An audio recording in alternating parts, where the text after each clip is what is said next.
support questions number 2. You guys asked me questions on Reddit. I answered them there, and now I'm going to go a bit more in depth into some of the more interesting questions, or some of the questions that I get asked the most often. The first question that we have here, asked by Just a Weeping Angel, is when is the best time to place your first wards? So in Season 1, you would go out of the base and you would just ward, right? You just ward at the very start of the game, and that was because of the way the jungle worked. You could get ganked really early. Now in Season 2, you're not going to get ganked almost ever until after the first mid-harpy, which means you're not going to buy wards until your first back. So typically around that like 3 to 4 minute mark after the mid-harpies at 3 minutes is when you're going to be backing, and that's when you're going to buy wards for your hunter / mid lane. Those further wards, if possible, is the best case scenario. Second question from A Real Phoenix. If you fall behind as support, what do you do? And that's a great question. Right now it's hard on support. You can fall behind very easily, and you have to be very careful with your farm. So basically, if you fall behind on support, you're looking to do all the things you'd be normally doing on support, except for you're just making sure you take XP from everything. So you're doing the jungle camps, right? On your side, you're doing your purple, your red, and your back harpies, and you're taking XP from all of them. You're doing all the minions in your hunter wave, and you're trying to get to the mid wave and do the waves there. If you can try to do that little triangle combo of like jungle, wave, wave, wave, wave, jungle, wave, whatever, that's kind of how you're going to get back into the game. And of course, look for pickoffs along the way. Getting a kill gives you a lot of XP.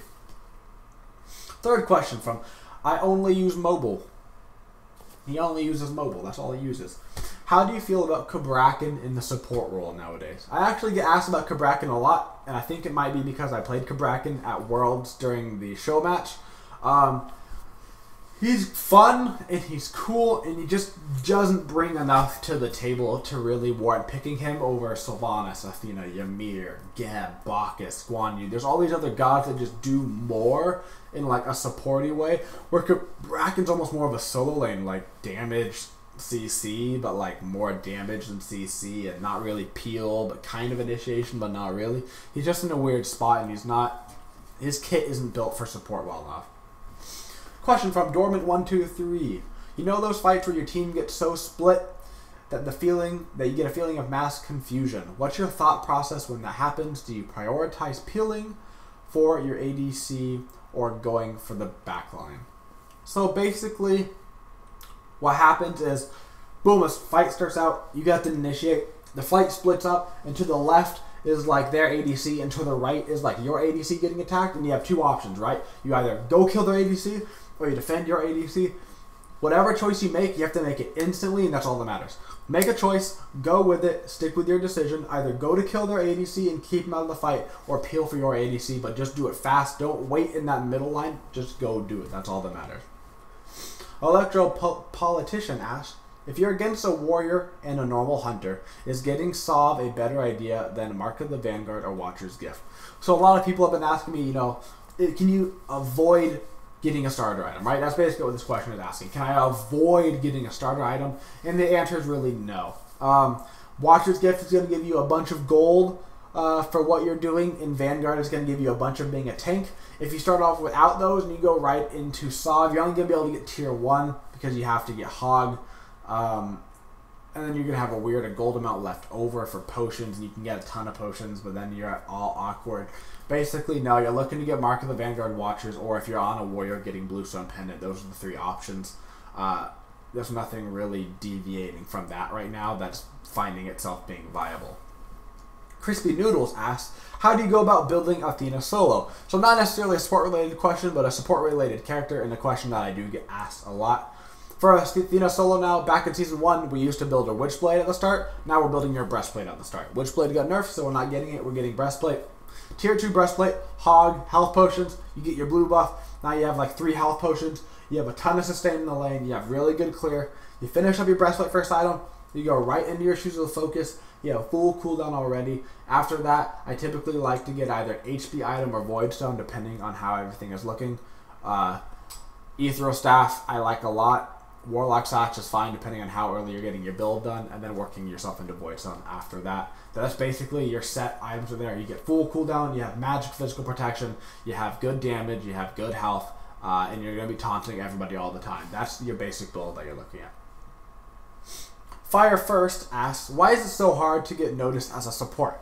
So in terms of coming up in the ranks, right? You're coming into the competitive scene or you're climbing up the rank ladder. Why is it so hard to get noticed as a support? And the reason why it's hard to get noticed as a support is because when typically you do something, it's not like big flashy lettering on the screen, right? It's not like pentakill, and people are like, oh my god, pentakill, and the announcer's going, pentakill, and you're like, no! That's not what happens as a support, really, right? You're going to initiate, and you get a 3-man Bacchus knockup, and that's your big play, but you don't get a booming announcer pack telling you, oh my god, triple knockup. So that's why it can be hard to get noticed as a support. The easiest way to get noticed is stealing objectives. If you go in 1v5 and you steal the Fire Giant, people are going to go nuts, and it's going to pop up in text. It's going to be like, your team has gotten the Fire Giant. That's how you're going to get noticed. You got to get good at objective stealing if you want the fame, if you will. Tato23 asks, what is the general buy order to go with? I struggle with getting Hog 3 online early enough because of my boots or wing blade start.